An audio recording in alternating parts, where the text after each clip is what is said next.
അസ്സലാമു അലൈക്കും വറഹ്മത്തുള്ളാഹി തആല വബറകാതുഹു.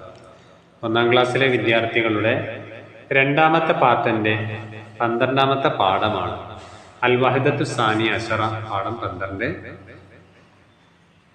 ഇന്നലെ നമ്മൾ കഴിഞ്ഞ പാഠത്തിൽ പഠിച്ചത് കഅബയെ കുറിച്ചായിരുന്നു.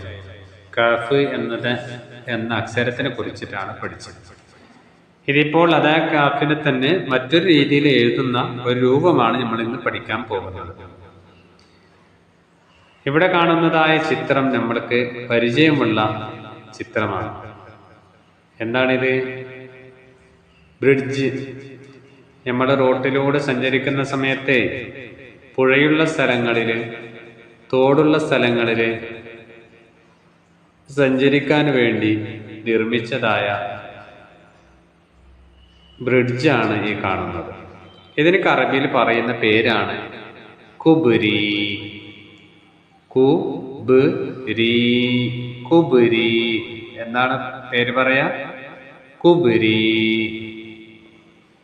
ഈ കാഫ് നമ്മൾ പുതിയ രൂപമാണ് കാണുന്നത്. ഇന്നലെ പഠിച്ചതായ കഅബയുടെ കാഫും ഈ കാഫും എഴുത്തിന്റെ രൂപത്തിൽ വ്യത്യാസങ്ങളുണ്ട്. രണ്ടും കാഫിന്റെ ഉച്ചാരണ ശൈലി ഒന്ന് തന്നെയാണ്, പക്ഷെ എഴുതുന്ന സമയത്ത് വ്യത്യാസങ്ങളുണ്ട്. കുബ്രി. താഴെയുള്ളതായ പദങ്ങൾ നമ്മൾക്ക് ശ്രദ്ധിച്ചു നോക്കാം.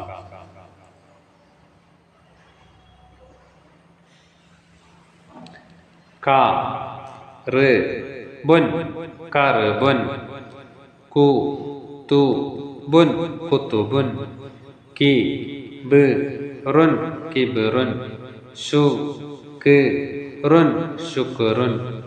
കാതിബുൻ, കാതിബുൻ. ശകൂറുൻ, ശകൂറുൻ. അകീദു, അകീദു. ഫക്കറ,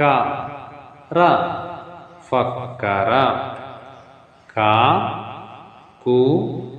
കി. കഫ്, കഫ്. ഇതിൻ്റെ മുകളിലായിട്ട് ആവർത്തിച്ച് നമ്മൾ പെൻസിൽ കൊണ്ട് എന്ത് ചെയ്യണം? എഴുതണം. ഇതാണ് ഇവിടെയുള്ളതായ കാഫ് എഴുതുന്നതായ രീതി. ഒന്നുകൂടി നോക്കൂ.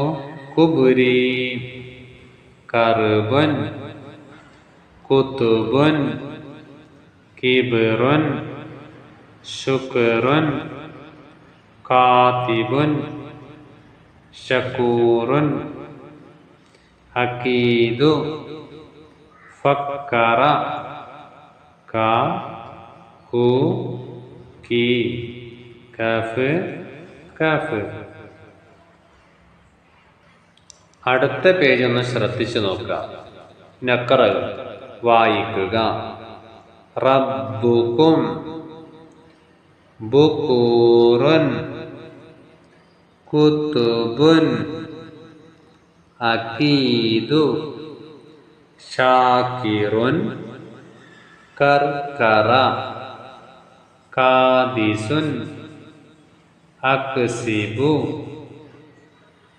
ഇതിൻ്റെ നേരെ താഴെ നക്തുബ്, എഴുതുക. കബീദുൻ, ദിക്റുൻ, കാദ, അഷ്റഖു. ഇതിൻ്റെ താഴെയുള്ളതായ 3 ലൈനുകളിലായിട്ട് നല്ല വൃത്തിയിലായി എഴുതേണ്ടതാണ്. ഇതിൻ്റെ താഴെ ഭാഗം ശ്രദ്ധിച്ചു നോക്കുക.